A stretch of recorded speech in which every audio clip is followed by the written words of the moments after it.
प्रधानमंत्री मोदी ने लिखा, प्रयागराज में जितनी कल्पना की गई थी उससे कहीं ज्यादा संख्या में श्रद्धालु वहां पहुंचे। इसकी एक वजह ये भी थी कि प्रशासन ने भी पुराने कुंभ के अनुभवों को देखते हुए अंदाजा लगाया था, लेकिन अमेरिका की आबादी के करीब दोगुने लोगों ने एकता के महाकुंभ में श्रद्धा की डुबकी लगाई।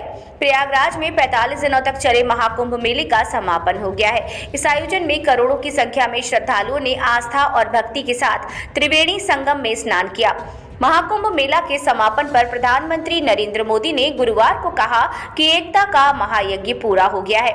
उन्होंने तीर्थ यात्रा के दौरान श्रद्धालुओं को हुई किसी भी असुविधा के लिए माफी भी मांगी। प्रधानमंत्री नरेंद्र मोदी ने सोशल मीडिया प्लेटफॉर्म एक्स पर पोस्ट कर लिखा, महाकुंभ संपन्न हुआ, एकता का महायज्ञ संपन्न हुआ।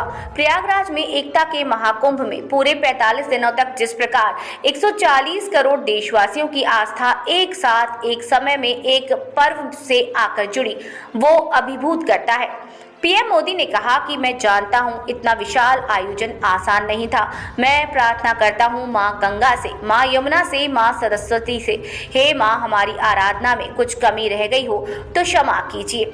जनता जनार्दन जो मेरे लिए ईश्वर का स्वरूप है, श्रद्धालुओं की सेवा में भी अगर हमसे कुछ कमी रह गई तो मैं जनता जनार्दन का क्षमा प्रार्थी हूँ। पीएम मोदी ने लिखा, प्रयागराज में हुआ महाकुंभ का ये आयोजन आधुनिक युग के मैनेजमेंट प्रोफेशनल्स के लिए, प्लानिंग और पॉलिसी एक्सपर्ट के लिए एक नए सिरे से अध्ययन का विषय बना है।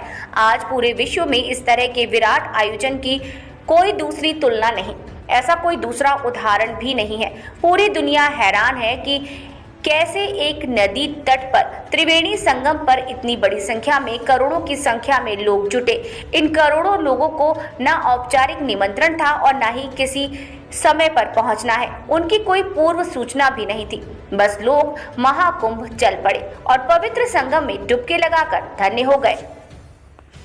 प्रधानमंत्री नरेंद्र मोदी ने यह भी लिखा कि प्रयागराज में जितनी कल्पना की गई थी उससे कहीं ज्यादा संख्या में श्रद्धालु वहां पहुंचे। इसकी एक वजह यह भी थी कि प्रशासन ने भी पूरे कुंभ के अनुभवों को देखते हुए ही अंदाजा लगाया था, लेकिन अमेरिका की आबादी के करीब दोगुने लोगों ने एकता के महाकुंभ में हिस्सा लिया, डुबकी लगाई। आध्यात्मिक क्षेत्र में रिसर्च करने वाले लोग करोड़ों भारतवासियों के इस उत्साह पर अध्ययन करेंगे तो पाएंगे कि अपनी विरासत पर गौरव करने वाला भारत अब एक नई ऊर्जा के साथ आगे बढ़ रहा है।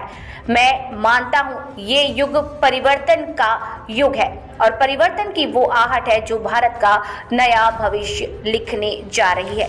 कुंभ के समापन पर प्रधानमंत्री नरेंद्र मोदी जी ने कही ये बात और क्षमा प्रार्थना की।